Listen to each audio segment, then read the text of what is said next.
Olá, meus irmãos, tudo bem? Vamos falar uma curiosidade bíblica aqui, que o título é Deus usa a natureza. Sabemos que Deus tem poder supremo sobre todas as coisas. E é interessante ver na palavra de Deus quanto ele usa a natureza a seu favor.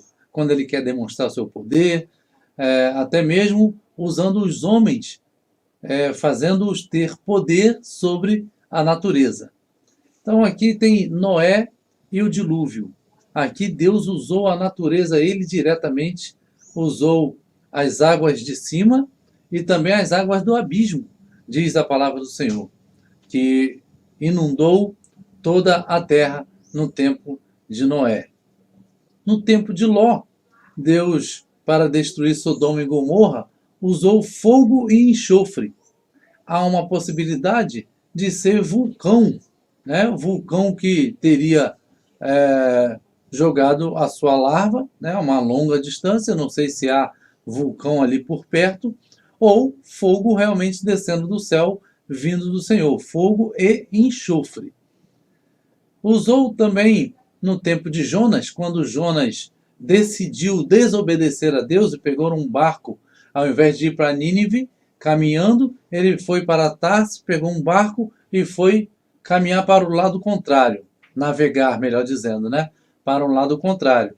E ali Deus usa o mar e também um grande peixe para engolir Jonas e jogá-lo na areia da praia. E aí Jonas tem que refazer o caminho todo de volta para ir a Nínive, porque Nínive não tem praia, né? Foi jogado numa praia, dali ele caminhou para Nínive.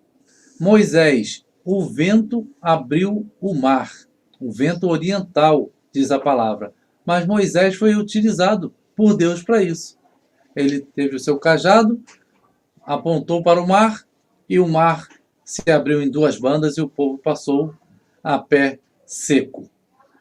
Moisés também teve um outro momento em que um terremoto abriu a terra e engoliu os rebeldes. Ali Deus usou então o seu poder para fazer um terremoto, abrir a terra, e os rebeldes e todas as suas famílias caíram nesse terremoto e depois a terra fechou-se novamente. No tempo de Josué, houve uma chuva de pedras em cima do inimigo, né? Estava ali uma batalha, uma guerra ocorrendo, e Josué precisava dessa mãozinha do Senhor, né?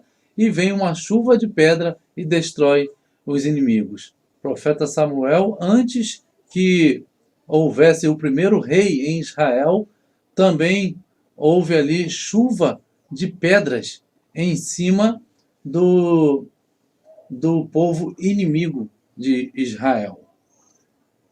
Jesus acalma a tempestade. Uma tempestade enorme, os discípulos pensando que iam morrer, e de repente Jesus apenas com uma palavra diz: mar, aquieta-te. Isso é poder, né? Isso é poder sobre todas as coisas. O sol se escureceu no dia da morte de Jesus. Houve um grande terremoto e também o sol acabou se escurecendo naquele dia da morte de Jesus. Em pleno dia, ficou em trevas em Jerusalém.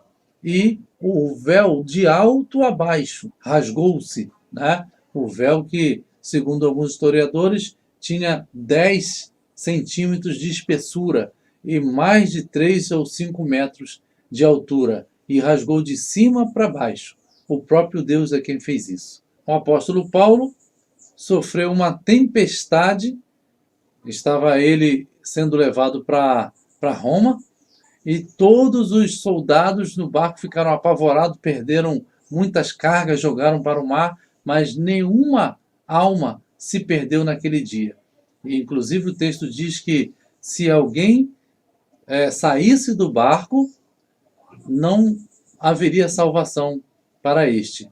A salvação estava em ficar no barco, obedecendo a ordem e contrariando praticamente todas as situações, as condições ali, né?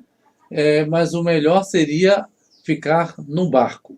E aí a Bíblia diz que nenhuma alma se perdeu. Deus guardou a Paulo e a todos os que estavam ali, soldados que estavam levando ele prisioneiro para Roma. E tem no tempo do profeta Elias, que ele declarou que haveria seca, não haveria chuva por 3 anos e meio. E não houve chuva por 3 anos e meio, até que ele novamente deu a ordem, debaixo, do consentimento do Senhor, e voltou a ter chuva em Israel no tempo do profeta Elias e o rei Acabe. Então são curiosidades, talvez você lembre de outros momentos aí em que Deus se utilizou da natureza através de homens ou dele mesmo diretamente para demonstrar o seu poder para um fim proveitoso. Que Deus abençoe a sua vida. Fique na paz do Senhor.